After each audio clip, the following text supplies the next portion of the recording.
ఒకవైపు జగదాత్రి వాళ్ళ అత్తయ్యని ఇంట్లోకి తీసుకురావడానికి ప్లాన్లు చేస్తూ ఉంటుంది.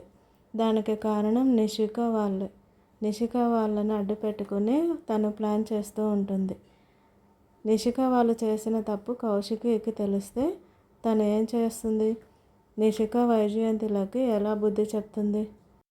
ఈ విషయంలో నిషిక వాళ్ళది పెద్దగా తప్పు లేకపోయినా దాన్ని అవకాశంగా తీసుకొని జగదాత్రి ప్లాన్ చేస్తుంది.